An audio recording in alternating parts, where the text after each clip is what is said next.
सुंदरपुर गांव के शांत और खुशहाल नज़ारों के बीच, जहां चारों ओर फैली हरियाली और सुबह की ताजगी महसूस होती है, वहां मुख्य सड़क के किनारे बरसों से रामदयाल का देसी ढाबा शान से खड़ा है। यह ढाबा सिर्फ एक खान पान की जगह नहीं, बल्कि गांव के गौरव और संस्कृति का प्रतीक है। ढाबे की पुरानी दीवारें और बरगद के पेड़ की ठंडी छांव यहां आने वाले हर यात्री को एक अलग ही शांति का एहसास कराती है। रसोई के भीतर मसालों की भीनी भीनी महक फैली है। राहुल और अमन दोनों भाई मिलकर इस ढाबे को पूरी मेहनत और ईमानदारी से चला रहे हैं। वे दिन रात अपने ग्राहकों के लिए पिताजी की दी हुई पारंपरिक रेसिपी और शुद्ध मसालों का इस्तेमाल करते हैं।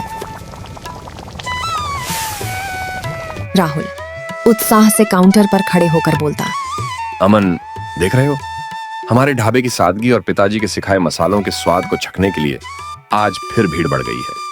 लोग दूर दूर से यहाँ का स्वाद चखने आ रहे हैं। हाँ भैया, मुझे पूरा भरोसा है, अगर हम इसी लगन से अपना गांव का देसी बटर चिकन परोसते रहे तो लोग हमेशा यहाँ खींचे चले आएंगे। दिन ढलने लगे और ढाबा बंद हो गया। राहुल और उसकी पत्नी माया अपने कमरे में हैं। राहुल दिन भर की थकान के बावजूद ढाबे की सफलता के बारे में सोच रहा है, जबकि माया के दिमाग में कुछ और ही चल रहा है। राहुल, आज मैंने फिर देखा, आप दिन रात कड़ा परिश्रम करते हैं, मसालों पर इतना खर्च करते हैं, फिर भी महीने के अंत में बचत नाम मात्र ही होती है।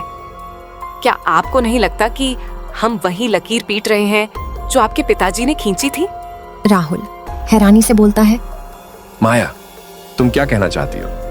पिताजी की ईमानदारी और यही शुद्धता ही तो हमारी पहचान है। इसी वजह से तो लोग हमारे ढाबे पर भरोसा करते हैं। पहचान पेट नहीं भरती राहुल।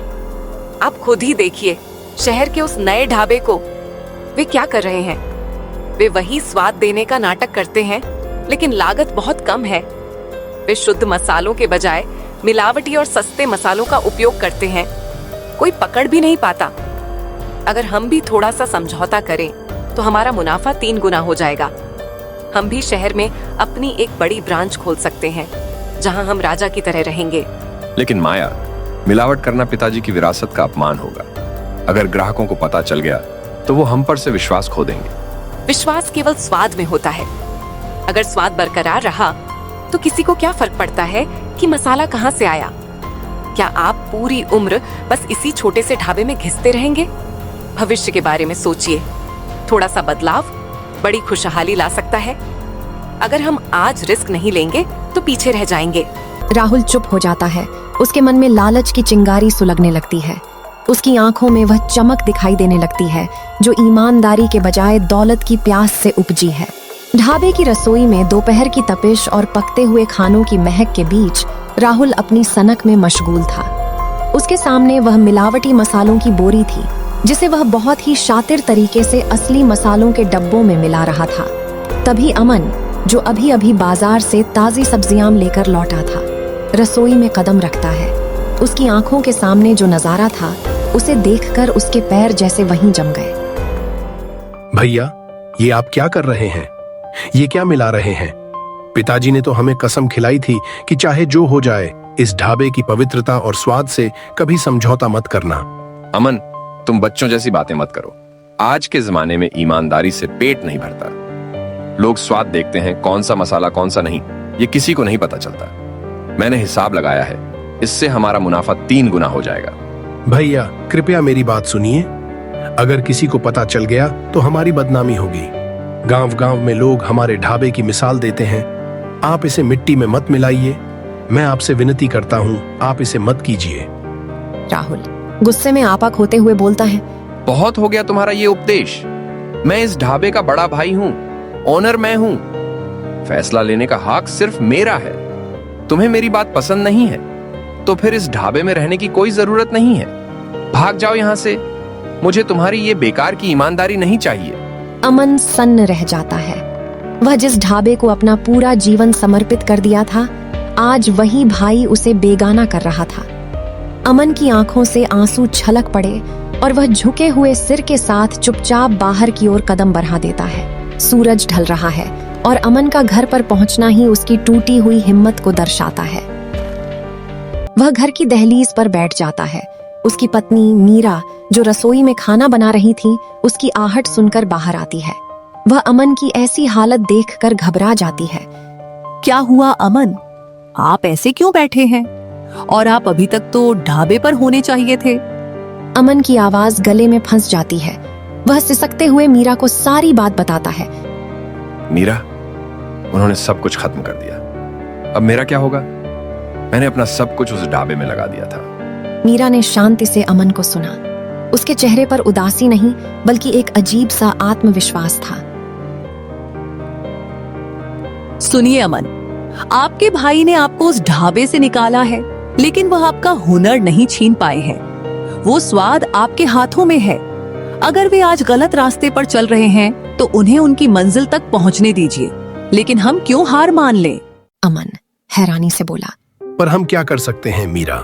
भैया के ढाबे के बगल में ही तो वो खाली जगह है। वहाँ हम एक छोटा सा स्टॉल लगाएंगे, एक देसी स्वाद की रेहड़ी। आप अपने पिताजी वाली शुद्ध रेसिपी से खाना बनाना देखना। लोग खुद चलकर आएंगे। लोग दिखावे के पीछे नहीं, शुद्धता के पीछे भागते हैं। आप एक बार फिर से शुरुआत कीजिए, मैं आपके साथ हूँ। अमन ने पहली बार मीरा की आंखों में इतना अटूट विश्वास देखा था। उसका डर दूर होने लगा। उसे समझ आ गया कि संघर्ष अब भी खत्म नहीं हुआ है, बल्कि एक नई और सच्ची शुरुआत होने वाली है। रात का सन्नाटा है। घर में एक छोटी सी लालटेन जल रही है। अमन की आंखों में मायूसी है, लेकिन मीरा की बातें उसके जख्मों पर मरहम का काम कर रही हैं। मीरा, मैंने बहुत सोचा है। राहुल भैया ने विरासत को तोड़ा है, पर मैं इसे नहीं टूटने दूंगा। कल सुबह से मैं अपनी रेहड़ी लगाऊंगा। मैं ऐसा खाना बनाऊंगा जो सस्ता भी होगा और जिसमें रत्ती भर भी मिलावट नहीं होगी। लोग दिखावे के पीछे भाग रहे हैं, लेकिन मैं उन्हें असली स्वाद का एहसास दिलाऊंगा। मेहनत मेरी होगी और ईमानदारी पिताजी का आशीर्वाद। आप बिल्कुल सही कह रहे हैं अमन। पैसा ही सब कुछ नहीं होता। जब आप शुद्ध मन से खाना खिलाएंगे तो उसका स्वाद अपने आप लोगों के दिल तक पहुंचेगा। जाइए, कल से एक नई शुरुआत कीजिए। अगली सुबह अमन और मीरा मिलकर एक पुरानी रेहड़ी को सजाते हैं। उन्होंने नाम लिखा है अमन का देसी जायका। अमन अपनी पूरी जमा पूंजी लगाकर ताजे सब्जियां और अच्छे मसाले खरीद कर लाया है। वह अपनी रेहड़ी को राहुल के ढाबे के ठीक सामने लगाता है। दोपहर ढल गई है, सूरज सिर पर है। राहुल का ढाबा ग्राहकों से भरा है, लेकिन अमन की रेहड़ी की तरफ कोई नहीं आ रहा। एक एक पल अमन के लिए बोझ बन गया है। मीरा देखो, 4 घंटे हो गए, एक भी ग्राहक नहीं आया। मेरी मेहनत और ये सारा खाना सब बेकार जा रहा है। राहुल भैया अंदर बैठकर हंस रहे होंगे कि मेरा ये छोटा सा स्टॉल फेल हो गया। धैर्य रखें अमन, आज शुरुआत है। लोग अभी उस चमक धमक वाली दुकान के आदी हैं। कोई ना कोई तो जरूर आएगा जो स्वाद की कद्र करना जानता हो। शाम का धुंधलका छा गया है। सड़क पर अब चहल पहल कम हो गई है। अमन अपना सामान समेटने की सोचने लगा है, क्योंकि उसे लग रहा है कि आज की पूरी मेहनत बेकार गई। तभी सड़क के कोने से एक अजीब सा नजारा दिखता है। एक बूढ़ा भिखारी, जिसके शरीर पर फटे हुए और मैले कपड़े हैं, बहुत मुश्किल से लड़खड़ाते हुए अमन की रेहड़ी की तरफ आ रहा है। वह भूख से इतना बेहाल है कि उसके चलने का संतुलन भी बिगड़ रहा है। वह अमन की रेहड़ी के पास आकर रुक जाता है। वह कुछ बोल नहीं पाता, बस उसकी आंखें अमन की कढ़ाई में रखे खाने को देख रही हैं। अमन का दिल अंदर तक कांप जाता है। अमन अपनी मायूसी भूलकर बोलता है, बाबा, आप बहुत थके लग रहे हैं और भूखे भी हैं। आप यहाँ बैठिए। अमन फुर्ती से एक साफ प्लेट निकालता है और उसमें गर्मा गर्म खाना परोसता है। उस बूढ़े की आंखों में चमक आ जाती है। वह जैसे जैसे खाना खाता है, उसकी आंखों से आंसू गिरने लगते हैं। बेटा, आज के जमाने में कोई किसी को मुफ्त का खाना नहीं देता। तुम्हारी इस खाने में वो स्वाद है जो मुझे बरसों पहले मेरे घर की याद दिला गया। भगवान तुम्हें बहुत तरक्की दे। बूढ़ा भिखारी खाना खाकर दुआएं देता हुआ चला जाता है।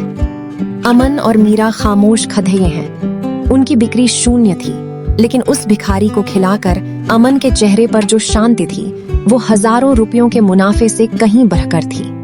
उसे आज ये सीख मिली थी कि स्वाद का असली मोल वही जानता है जो भूख की असली कीमत समझता है। अगली सुबह जब सूरज की किरणें अमन का देसी जायका पर पड़ी तो एक अजीब सी हलचल थी।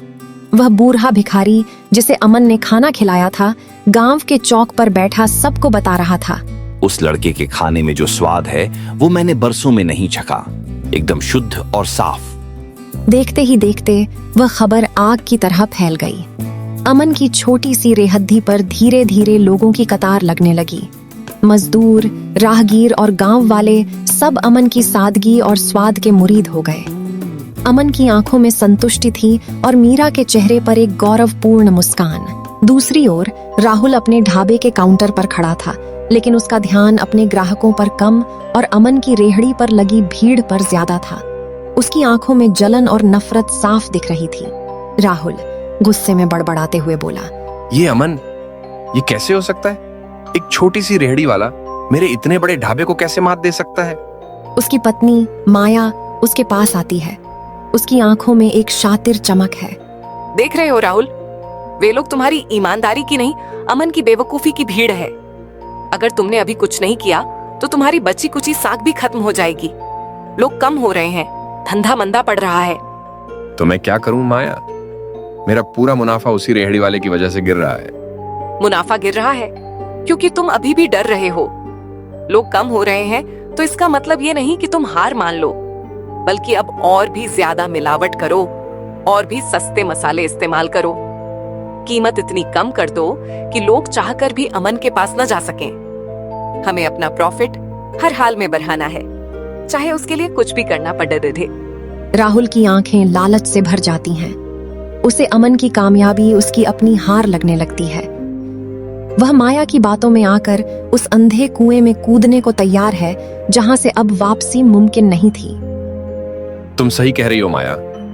अगर अमन को हराना है तो मुझे उससे भी सस्ता और तीखा स्वाद देना होगा। कल से हम खाने की गुणवत्ता और गिरा देंगे, मिलावट को और बढ़ा देंगे ताकि मुनाफा आसमान छूने लगे। रात का समय है।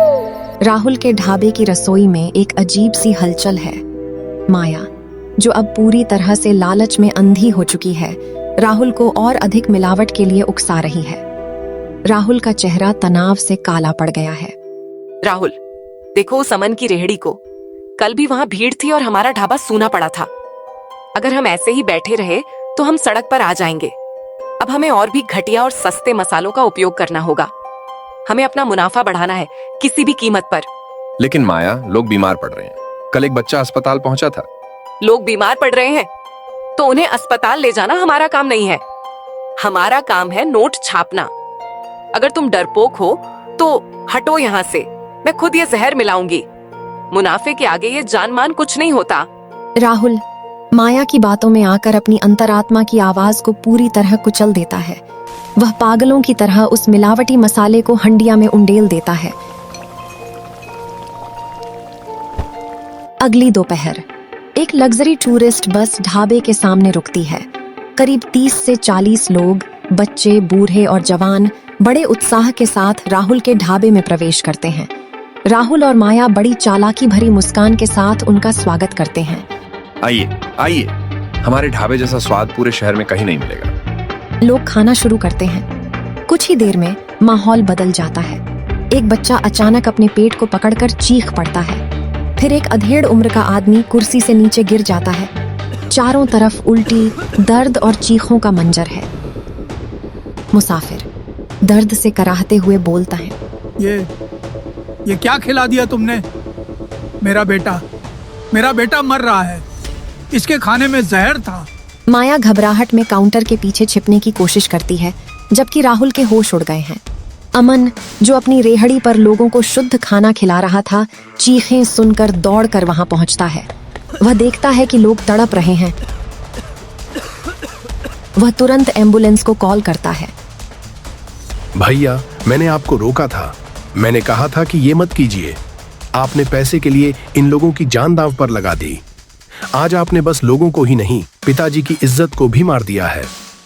तभी सायरन की आवाज के साथ पुलिस और फूड सेफ्टी विभाग की गाड़ियां ढाबे को घेर लेती हैं। पुलिस के जवान अंदर दौड़ते हुए आते हैं। सारे दरवाजे बंद करो, कोई बाहर नहीं जाएगा। पुलिस और फूड सेफ्टी अफसर सीधी रसोई की तरफ बढ़ते हैं। राहुल उन्हें रोकने के लिए आगे आता है। साहब, ये सब गलतफहमी है। आप यहाँ नहीं आ सकते। रास्ता छोड़िए, ये सरकारी जांच है। अफसर रसोई के अंदर कदम रखते हैं। वे जैसे ही फ्रिज खोलते हैं, सड़े हुए चिकन की दुर्गंध पूरे इलाके में फैल जाती है। अफसर हाथों में दस्ताने पहनकर उन सड़े हुए चिकन की पेटियों और रसोई के कोने में छिपे हुए केमिकल के डिब्बों को बाहर निकालते हैं। ये देखो इंस्पेक्टर, ये चिकन तो कब का सड़ चुका है, और ये केमिकल, ये तो प्रतिबंधित पदार्थ हैं जो सीधे जहर का काम करते हैं। अमन वहां खड़ा है, उसकी आंखों में आंसू हैं। राहुल, जो अब पूरी तरह टूट चुका है, जमीन पर बैठ जाता है। राहुल और माया, तुम दोनों को लोगों की जान से खिलवाड़ करने और प्रतिबंधित रसायनों का इस्तेमाल करने के आरोप में गिरफ्तार किया जाता है।